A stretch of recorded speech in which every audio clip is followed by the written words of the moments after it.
नमस्कार, आप देख रहे हैं के न्यूज इंडिया और मैं हूं आपके साथ गरिमा वाजपेयी। खबर उत्तर प्रदेश की शुरुआत करेंगे कुछ अहम खबरों के साथ, लेकिन उससे पहले एक नजर आज की बड़ी खबरों पर। सीएम योगी का 2 दिवसीय गोरखपुर दौरा आज 29 परियोजनाओं का करेंगे लोकार्पण और शिलान्यास। सुबह 11 बजे पहुंचेंगे मोहरीपुर, संजाई, संत कबीर नगर भी जाएंगे सीएम। यूपी जोड़ो यात्रा का आज लखनऊ में होगा समापन। प्रदेश अध्यक्ष अजय राय की अगुवाई में निकाली जा रही यात्रा। कांग्रेस ने तेज की 2024 लोकसभा चुनाव की तैयारी।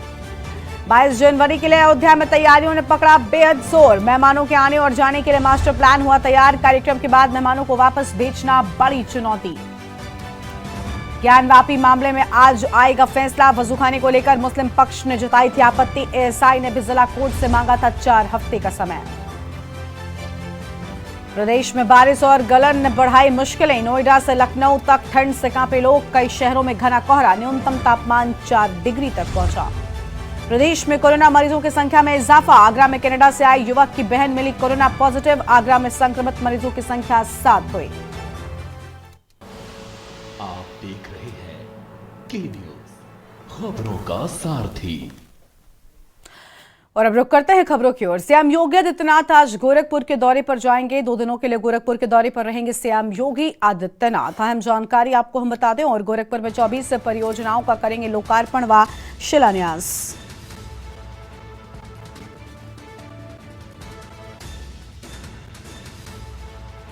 बड़ी खबर आपको हम बता रहे हैं, जहां संत कबीर नगर जिले में भी जाएंगे और गोरखपुर में 24 परियोजनाओं का लोकार्पण व शिलान्यास करेंगे।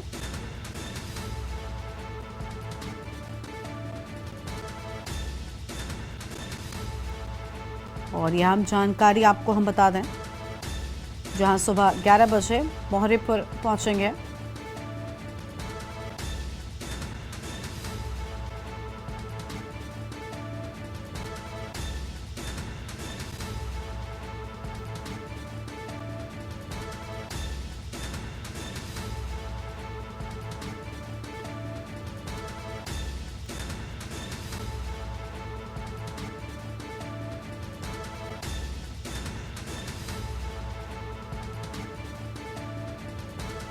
और इसी खबर पर बातचीत के लिए हमारे साथ लखनऊ से हमारे संवाददाता संदीप मिश्रा जुड़ चुके हैं। संदीप, 2 दिनों के गोरखपुर के दौरे पर जाएंगे मुख्यमंत्री और बताया जा रहा है कि कई सारी परियोजनाओं का लोकार्पण व शिलान्यास होने वाला है।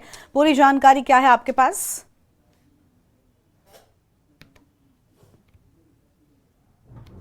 बिल्कुल, देखिए, निश्चित तौर पे उत्तर प्रदेश के मुख्यमंत्री योगी आदित्यनाथ का 2 दिवसीय दौरा है और 2 दिवसीय दौरा ये काफी महत्वपूर्ण है, क्योंकि इस वजह से महत्वपूर्ण हो जाता है कि क्योंकि कई हजार करोड़ की परियोजनाओं का लोकार्पण और शिलान्यास करते हुए मुख्यमंत्री योगी आदित्यनाथ नजर आएंगे। साथ ही साथ में उनकी कई परियोजना है जो अटकी हुई हैं, उन परियोजनाओं को नई रूपरेखा भी देंगे। साथ ही साफ तौर पर जिस तरीके से मुख्यमंत्री योगी आदित्यनाथ का जो शेड्यूल जारी हुआ है, वो संझाई के सबसे पहले वहां जाएंगे। वहां पर 34 परियोजनाएं हैं और उन परियोजना को लोकार्पण करते हुए नजर आएंगे। इसके साथ ही साथ में सूरज कुंड में उनकी कार्यक्रम है। उस कार्यक्रम में लगभग 28 ऐसी परियोजना है जिन परियोजनाओं का शिलान्यास और लोकार्पण करते हुए नजर आएंगे मुख्यमंत्री योगी आदित्यनाथ। इसके साथ ही साथ जनता को एक बड़ी सौगात मिलने वाली है, गोरखपुर की जनता को, क्योंकि कहीं ना कहीं जो जनता से जुड़े मुद्दे हैं, उन मुद्दों को लेकर के उत्तर प्रदेश की योगी सरकार जो है निरंतर जो है काम करती हुई नजर आ रही। शायद यही एक बड़ी वजह है कि जिसकी वजह से आज के ये जो कार्यक्रम है वो पूरी तरीके से जनता पर निर्भर, क्योंकि जनता के लिए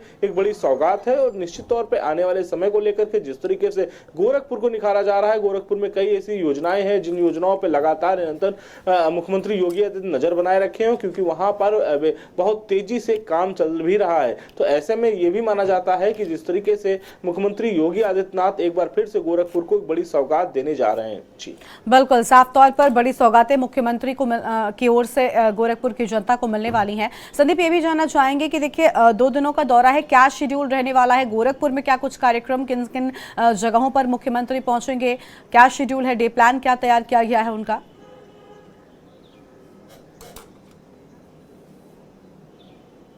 देखिए, आपको बता दें कि उत्तर प्रदेश के मुख्यमंत्री योगी आदित्यनाथ का आज जो है 11 बजे जो कार्यक्रम होगा वो संझाई में होगा, यानी कि वहां पर 34 परियोजनाएं हैं, लगभग 1000 से अधिक जो है करोड़ की परियोजनाएं हैं और उन परियोजनाओं का लोकार्पण और शिलान्यास करेंगे। इसके साथ अगर बात करते हैं तो कल आज के ही 3 बजे की कार्यक्रम की, जो कि सूरजकुंड में कार्यक्रम होगा, उस सूरजकुंड में वहां पर कार्यक्रम में मुख्यमंत्री संबोधित भी करेंगे, साथ ही साथ लोकार्पण भी करते नजर आएंगे। साफ तौर पे जिस तरीके से उत्तर प्रदेश के मुख्यमंत्री योगी आदित्यनाथ का एक जो कार्यक्रम है, शेड्यूल है, वो पहले से जारी हो चुका है निश्चित तौर पे, और कल के जो कार्यक्रम होंगे वो भी काफी महत्वपूर्ण कार्यक्रम होंगे। यानी कि साफ है कि जिस तरीके से मुख्यमंत्री योगी आदित्यनाथ निरंतर गोरखपुर की जनता को नए नए सौगात और नए नए योजनाओं का लाभ जो है वो देने के लिए निरंतर जो है प्रयास कर रहे हैं, साथ ही साथ में जो बहुत सी ऐसी योजना है जो अटकी हुई है उसको भी देखते हुए नजर आएंगे। क्योंकि और इसके साथ ही साथ में अगर कल सुबह रुकते हैं तो निश्चित तौर पर एक बार फिर से गोरखपुर के जनता के साथ में जनता दरबार भी मुख्यमंत्री योगी आदित्यनाथ कर सकते हैं।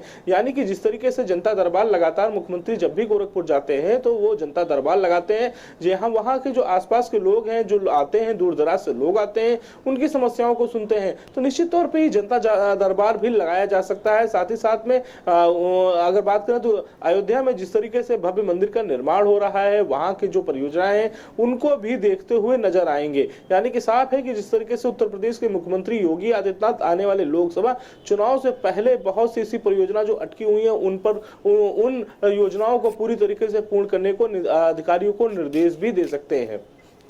बिल्कुल, साफ तौर पर मुख्यमंत्री का दौरा बेहद अहम माना जा रहा है। शुक्रिया आपका संदीप हमारे साथ जुड़ने के लिए और अहम जानकारी साझा करने के लिए। तो आम खबर आपको बता दें, जहां पर दोनों के गोरखपुर के दौरे पर रहेंगे मुख्यमंत्री योगी आदित्यनाथ। बड़ी जानकारी आपको हम बता रहे हैं, संत कबीरनगर जिले का भी सीएम योगी दौरा करते हुए नजर आएंगे। अब आगे बढ़ते हैं खबरों की ओर। लखनऊ से ही अगली बड़ी जानकारी भी आपको हम बताते हैं, जहां पर सीएम को धमकी देने वाले को गिरफ्तार कर लिया गया है। सीएम को जान से मारने की धमकी दी थी रुद्रपुर पुलिस ने मुंबई से आरोपी की गिरफ्तारी कर ली है। बड़ी जानकारी आपको हम बता रहे हैं, जहां पर मुंबई से गिरफ्तारी किए जाने की बात सामने आई है। अहम खबर आपको हम बता दें, और रुद्रपुर पुलिस ने मुंबई से आरोपी की गिरफ्तारी कर ली है। तो इस वक्त की बड़ी जानकारी आपको हम बता रहे हैं, पुलिस की गिरफ्त में आरोपी अजीत यादव। तो आरोपी अजीत यादव को पुलिस ने गिरफ्तार कर लिया है। पुलिस की गिरफ्त में है आरोपी अजीत यादव। और फतेहपुर गांव कांड को लेकर अभद्र टिप्पणी की थी। जमीन के विवाद में 6 लोगों की फतेहपुर में हुई थी हत्या। भदोही जिले का रहने वाला है अजीत यादव। अहम जानकारी आपको हम बता रहे हैं, सीएम को धमकी देने वाले को गिरफ्तार किया गया है। सीएम को धमकी देने वाले को गिरफ्तार कर लिया गया है। इस वक्त की अहम जानकारी आपको हम बता दें, और रुद्रपुर पुलिस ने मुंबई से आरोपी की गिरफ्तारी कर ली है। तो मुंबई से आरोपी की गिरफ्तारी कर ली गई है। अहम जानकारी आपको हम बता रहे हैं, इस वक्त की अहम जानकारी, जमीन के विवाद में यहां पर 6 लोगों की हत्या हुई थी और भदोही का रहने वाला है अजीत यादव, जिसे गिरफ्तार कर लिया गया है। अब आगे बढ़ेंगे खबरों की ओर। अगली खबर आपको हम अयोध्या से बताते हैं, जहां पुलिस कर्मियों के लिए आदेश जारी हुआ है। पुलिस कर्मियों के लिए जारी हुआ आदेश, 22 जनवरी को ड्यूटी पर लगे पुलिस कर्मियों के लिए आदेश जारी किए जाने के बाद ड्यूटी पर लगे जवान नहीं इस्तेमाल कर सकेंगे स्मार्टफोन। बड़ी जानकारी आपको हम बता दें, जहां पर ड्यूटी पर पुलिसकर्मियों को आदेश जारी कर दिए गए हैं। ड्यूटी पर लगे पुलिसकर्मियों को आदेश जारी किए जाने की बात सामने आई है। फिलहाल यह अहम खबर आपको हम बता रहे हैं, जहां पर स्मार्टफोन का इस्तेमाल नहीं कर सकेंगे। एसडीजी का कहना है कि स्मार्टफोन से ड्यूटी पर ध्यान नहीं दे पाते हैं।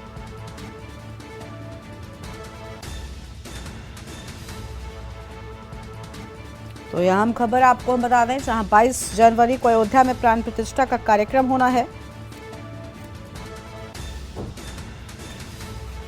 और महत्वपूर्ण स्थानों पर लगाई जाएगी सुरक्षा ड्यूटी। आम जानकारी आपको हम बता रहे हैं, इस वक्त की बड़ी खबर।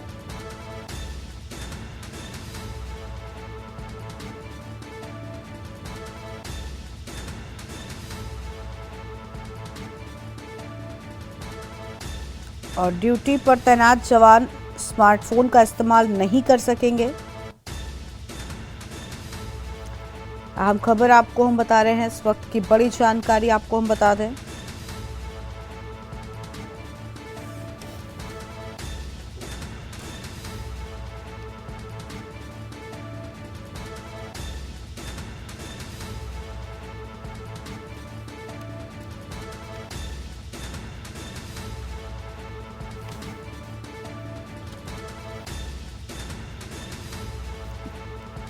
पुलिसकर्मियों के लिए आदेश जारी कर दिया गया है।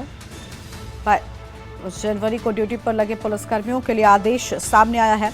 हमारे साथ में हमारे संवाददाता आरपी सिंह जुड़ चुके हैं अयोध्या से। आरपी, ड्यूटी पर जवान तैनात किए गए हैं और इनके लिए खास निर्देश भी है जिसमें बताया गया कि स्मार्टफोन का इस्तेमाल नहीं कर पाएंगे, क्योंकि कहीं ना कहीं इसके चलते ऐसा माना जा रहा है कि ध्यान नहीं दे पाते हैं पूरी तरीके से, जिसके चलते कोई भी अव्यवस्था ना हो, और इसी के चलते यह बड़ा आदेश जारी किया गया है।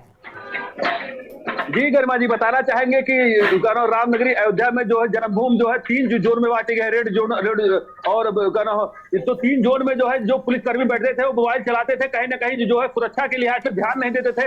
उसकी व्यवस्था के लिए मोबाइल जो है इन ड्राइव का है स्विच ऑफ कर दी जाए या फिर ये चलाए ना। कहीं ना कहीं रामनगरी अयोध्या को जो विश्व पटल पे है, जो सबकी निगाहें हैं, तो उससे कहीं चूक ना हो, उसकी व्यवस्थाओं को लेकर के जो है प्रशासन ने ये कहा है कि कोई भी मोबाइल चलाएगा नहीं जब प्राथमिकता होगी। जी बिल्कुल साफ तौर पर, और देखिए बड़ा कदम है, इससे कहीं ना कहीं जो सुरक्षा व्यवस्था है वो बिल्कुल चाक चौबंद रहने वाली है। एक बेहद खास कदम उसको माना जा सकता है 22 जनवरी के लिहाज से, क्योंकि उस दिन व्यवस्थाओं को ठीक तरीके से मैनेज कर पाना भी एक बड़ी चुनौती होगी पुलिस प्रशासन के लिए भी और साथ ही शासन के लिए भी। जी, आपको बताना चले कि रामनगरी अयोध्या वैसे हमेशा संदिग्ध के घेरे में रही है, तो कहीं ना कहीं रामनगरी अयोध्या को जो प्रशासन व्यवस्था चार चौबंद, यहाँ एडीजी जोन जो है मोडिया जी बराबर डेरा डाले हुए हैं, बराबर कल भी समीक्षा बैठक कर रहे थे। तो कहीं ना कहीं रामनगरी को और जिसके कारण मुखिया सूबे के मुखिया योगीनाथ खुद निगरानी कर रहे हैं, तो कोई कोर कसर यहाँ नहीं, प्रशासन व्यवस्था में चार चौबंद व्यवस्थाओं में कोर कसर नहीं छोड़ना चाहते, इसीलिए बराबर जो है गाइडलाइन तैयार की जा रही है, जगह जगह पर व्यवस्थाएं की जा रही है। और यहाँ पे जितने प्रशासन व्यवस्थाएं हैं, पहले से चौराहे हो चाहे तिराहे, उसमें भी व्यवस्थाएं सीसीटीवी कैमरे से लेकर के सब कुछ कराई गई है। और जन्मभूमि पे फिर जो है स्कैनर लगाए गए हैं, गाड़ी आपकी जाएगी तो पहले स्कैन करेगी, फिर उसके बाद आपको अंदर जाना होगा। तो कहने रामनगरी अयोध्या को जो है जो प्राथमिक व्यवस्था में कोई चूक ना हो, उसके लिए पूरी व्यवस्था की गई है। और जगह जगह पर 400 कैमरे लगभग लगाए गए हैं, उसकी निगरानी में यहाँ पे रामनगरी जगह जगह हर पोल पे लगाए गए हैं कि कहीं चूक ना हो। और यहाँ पे प्रशासन व्यवस्था चार चौबंद है, और जैसे पापैठा नजदीक आ जाएगी तो ड्रोन कैमरे से भी निगरानी की जाएगी कहीं ना कहीं। बिल्कुल साफ तौर पर आरपी हम देख पा रहे हैं कि इस व्यवस्था को ठीक तरीके से मैनेज किया जा सके, कहीं ना कहीं इसी सबको ध्यान में रखते हुए ये बड़े कदम उठाए जा रहे हैं। शुक्रिया आपका आरपी हमारे साथ जुड़ने के लिए, हम जानकारी साझा करने के लिए। तो ड्यूटी पर लगे जवान स्मार्टफोन नहीं इस्तेमाल कर सकेंगे। 22 जनवरी के लिहाज से यह बड़ा निर्देश सभी पुलिसकर्मियों को जारी कर दिया गया है। बड़ी जानकारी आपको हम बता रहे हैं।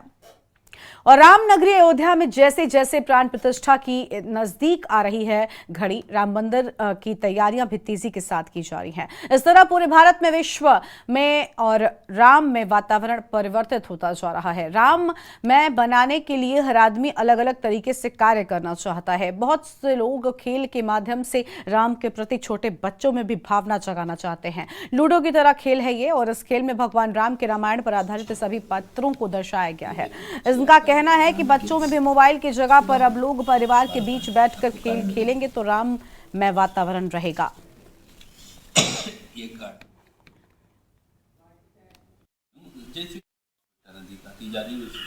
यहाँ पे जो है भगवान राम या अयोध्या के लिए एक नए बढ़ावा मिलता जा रहा है। आइए इनसे बात करता हूँ, क्या लेके आए हैं रामनगरी अयोध्या को, क्या सौगात देंगे जो यहाँ के लिए भगवान राम। क्या नमस्कार।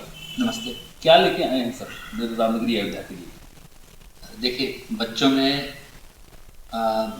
रामायण और गीता जैसे हमारे जो ग्रंथ हैं, इसकी आवश्यकता बच्चों को आज के आधुनिक युग में अत्यधिक आवश्यकता है। इसकी जागरूकता तो आ गई है, लेकिन इसको सिखाने के माध्यम जो हैं क्योंकि अपने आप ये बड़े बड़े ग्रंथ हैं, इनको सिखाना इतना सरल नहीं है, तो बच्चों को सरलता से कुछ बेसिक चीज़ें कैसे सिखा दिया जाए, इसके लिए हम लोगों ने अलग अलग प्रोडक्ट बनाए हैं।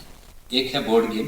एक तो स्क्रीन टाइम कम हो जाता है, उनको टीवी और मोबाइल पे जो इतने सारी चीज़ें देख रहे हैं उससे बाहर निकल करके वो खेलते हैं, इंटरेक्शन उनका बच्चों के बीच में बढ़ जाता है। और साथ में खेल में जिस बच्चे को कुछ नहीं आता रामायण के बारे में, वो आपको 3 दिन के अंदर में रामायण की पूरी कहानी सुना देगा। बहुत विस्तार और डिटेल्स तो नहीं, लेकिन रामायण की कहानी उसे मालूम हो जाएगी खेल में। और बच्चे इसमें जो वैल्यूज़ दिया हुआ है, इसमें जो रामायण से सीखने वाली जो बातें हैं, वो भी इसमें से सीख जाते हैं। लखनऊ से अगली खबर आपको हम बताते हैं, जहां यूपी जोड़ो यात्रा का लखनऊ में समापन आज होगा। प्रदेश कांग्रेस अध्यक्ष अजय राय यात्रा का समापन करेंगे और लोकसभा चुनाव को देखते हुए कांग्रेस ने की थी यात्रा। कांग्रेस ने बीते दिसंबर महीने में शुरू की थी यात्रा। बड़ी जानकारी आपको बता रहे हैं, जहां बीते दिसंबर महीने में यात्रा शुरू हुई थी और अहम खबर आपको हम बता रहे हैं।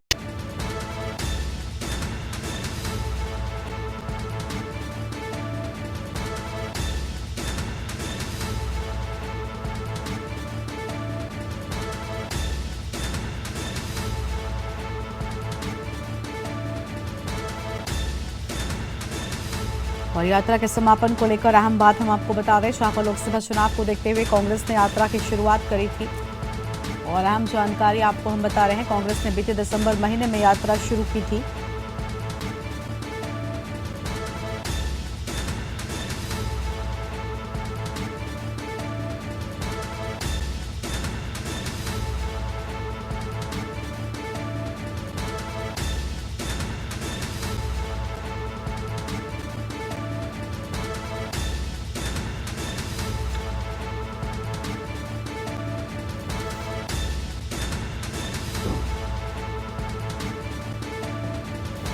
और इसी खबर पर बातचीत के लिए हमारे साथ हमारे संवाददाता संदीप मिश्रा लखनऊ से जुड़ चुके हैं। संदीप, प्रदेश कांग्रेस अध्यक्ष की ओर से समापन किए जाने की बात सामने आई है और लोकसभा चुनाव को देखते हुए इस यात्रा की शुरुआत हुई थी, लेकिन अब समापन हो रहा है। क्या कुछ जानकारी है इस पूरे कार्यक्रम से जुड़ी आपके पास?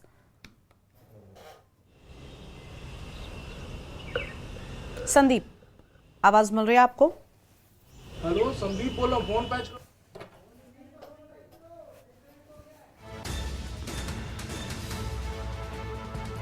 तो यह हम जानकारी आपको हम बता रहे हैं, जहां लोकसभा चुनाव को देखते हुए कांग्रेस ने यात्रा शुरू की थी और अब समापन की बात सामने आई है। फिलहाल इस वक्त की बड़ी जानकारी आपको हम बता रहे हैं। और संदीप मिश्रा एक बार फिर से हमारे साथ में इसी खबर पर बातचीत के लिए जुड़ चुके हैं। संदीप, इस यात्रा का समापन हो रहा है, खुद प्रदेश कांग्रेस अध्यक्ष अजय राय समापन करते हुए नजर आएंगे। पूरी जानकारी क्या है आपके पास इस कार्यक्रम से जुड़ी?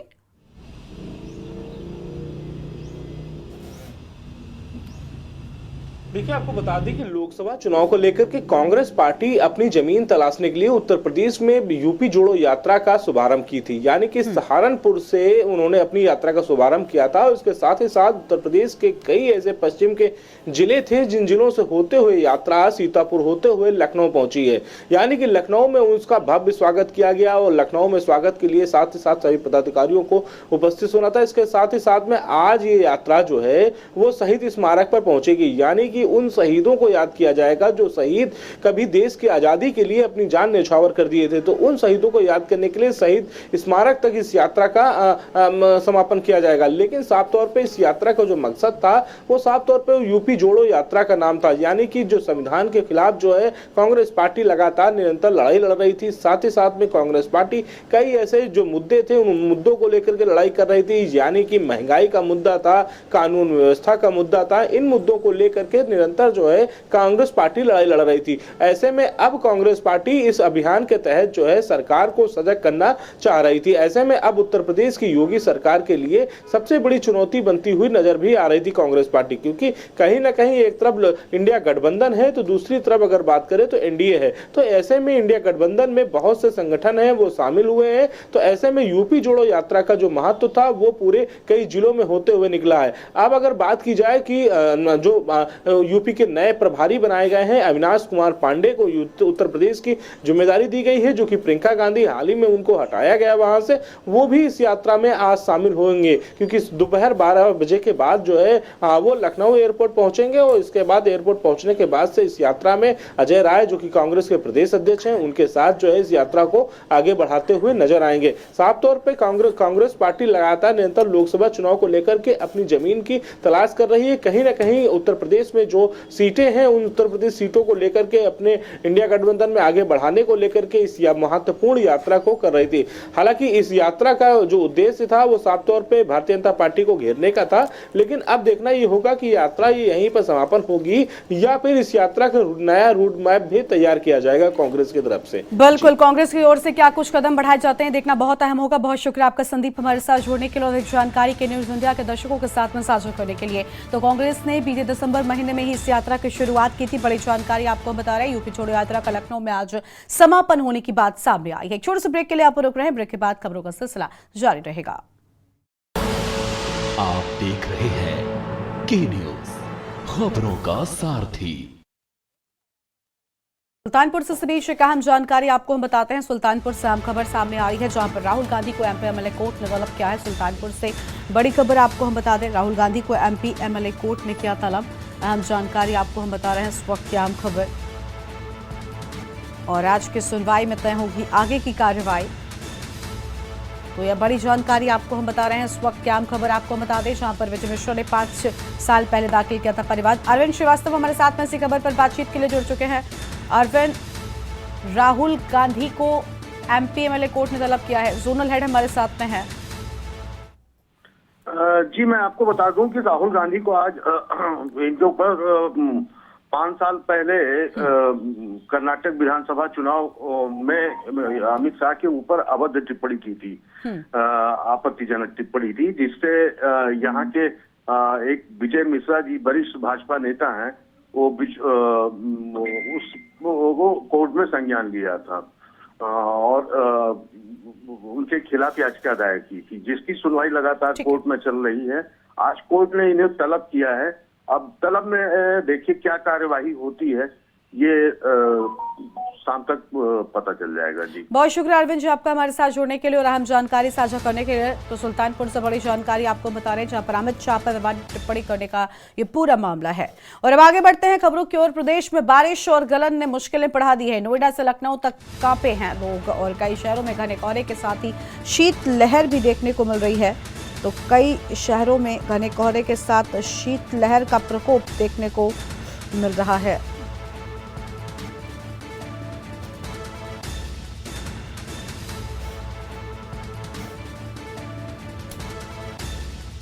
और इसी खबर पर बातचीत के लिए हमारे साथ में हमारे संवाददाता अलग अलग शहरों से जुड़ चुके हैं।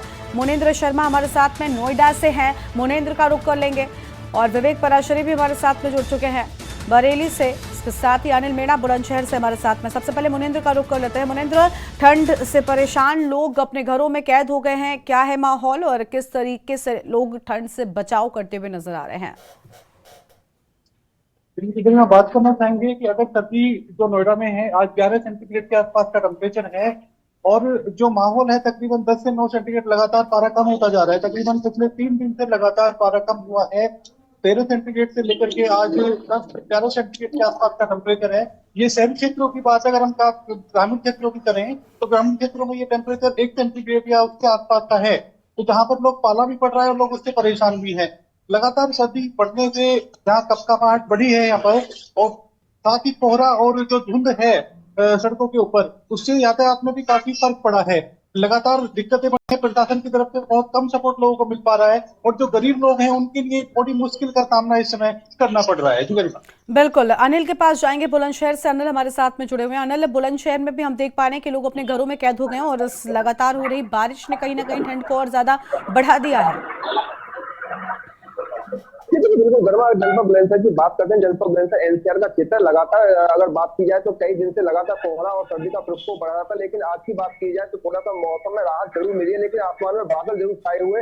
अगर बात की जाए देखिए लोगों की, तो लोग अभी भी घर से बाहर निकलने में काफी परेशानी महसूस कर रहे हैं क्योंकि सर्दी है। और प्रशासनिक व्यवस्थाओं की बात की जाए तो प्रशासनिक व्यवस्थाओं पर पूरी तरह से प्रशासन आंखों पट्टी बांध रही है। चाहे उत्तर प्रदेश के मुख्यमंत्री ने लाख आदेश किए हो, लेकिन तमाम आदेश जमीनी हकीकत देखकर बात की जाए तो पूरी तरह से हवाई साबित हो रहे हैं। किसी भी चौराहे पर किसी भी नगर पालिका के द्वारा, नगर पंचायत के द्वारा लाइट की व्यवस्था नहीं की गई है। अगर बात की जाए तमाम लोग आने जाने वालों को दिक्कतों बिल्कुल कहीं ना कहीं दिक्कतों का सामना इस बढ़ती ठंड के चलते लोगों को करना पड़ रहा है। विवेक पराशरी बरेली से हमारे साथ में, उनका रुख करेंगे। विवेक, बरेली में भी हम देख पा रहे हैं कि घने कोहरे की चादर छाई हुई है, सड़कों पर चल रहे वाहनों की रफ्तार बेहद धीमी हो गई है।